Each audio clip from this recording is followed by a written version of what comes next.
कोटा राज्य के राजा की सेवा से प्रसन्न होकर एक साधु ने उनको एक ताबीज दिया और कहा कि राजन, इसे अपने गले में डाल लो और जिंदगी में कभी ऐसी परिस्थिति आएगी जब तुम्हें लगे कि बस अब तो सब खत्म होने वाला है, परेशानी में अपने को फंसा पाओ, कोई प्रकाश की किरण नजर न आ रही हो, हर तरफ निराशा और हताशा हो, तब तुम इस ताबीज को खोलकर इसमें रखे कागज को पढ़ना, उससे पहले नहीं। अगर कहानी अच्छी लगे तो सब्सक्राइब करना ना भूले। राजा ने वह ताबीज अपने गले में पहन लिया। एक बार राजा अपने सैनिकों के साथ शिकार करने घने जंगल में गया।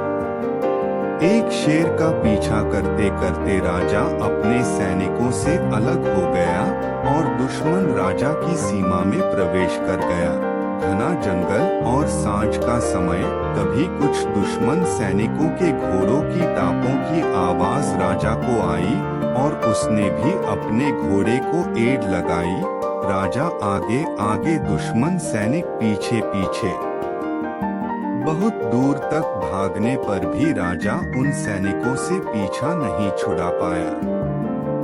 भूख प्यास से बेहाल राजा को तभी घने पेड़ों के बीच में एक गुफा सी दिखी।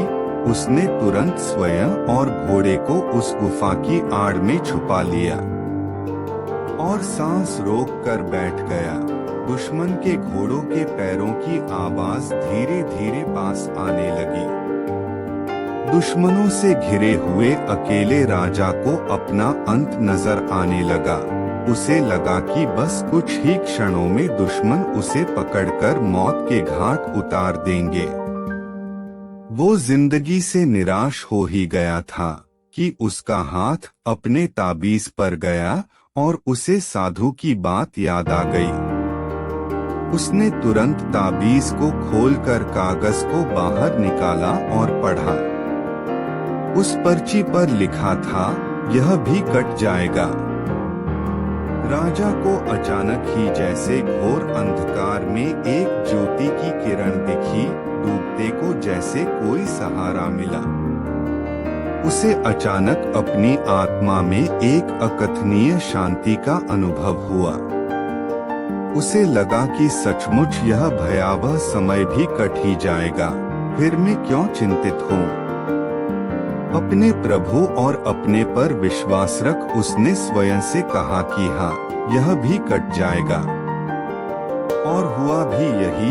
दुश्मन के घोड़ों के पैरों की आवाज पास आते आते दूर जाने लगी।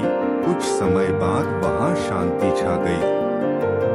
राजा रात में गुफा से निकला और किसी तरह अपने राज्य में वापस आ गया। दोस्तों, यह सिर्फ किसी राजा की कहानी नहीं है, यह हम सब की कहानी है। हम सभी परिस्थिति, काम, तनाव के दबाव में इतने जकड़ जाते हैं कि हमें कुछ सूझता नहीं है। हमारा डर हम पर हावी होने लगता है। कोई रास्ता, समाधान दूर दूर तक नजर नहीं आता। लगने लगता है कि बस अब सब खत्म है ना। जब ऐसा हो तो 2 मिनट शांति से बैठिए, थोड़ी गहरी गहरी सांसें लीजिए, अपने आराध्य को याद कीजिए और स्वयं से जोर से कहिए, यह भी कट जाएगा। आप देखिएगा एकदम से जादू सा महसूस होगा और आप उस परिस्थिति से उबरने की शक्ति अपने अंदर महसूस करेंगे। आजमाया हुआ है।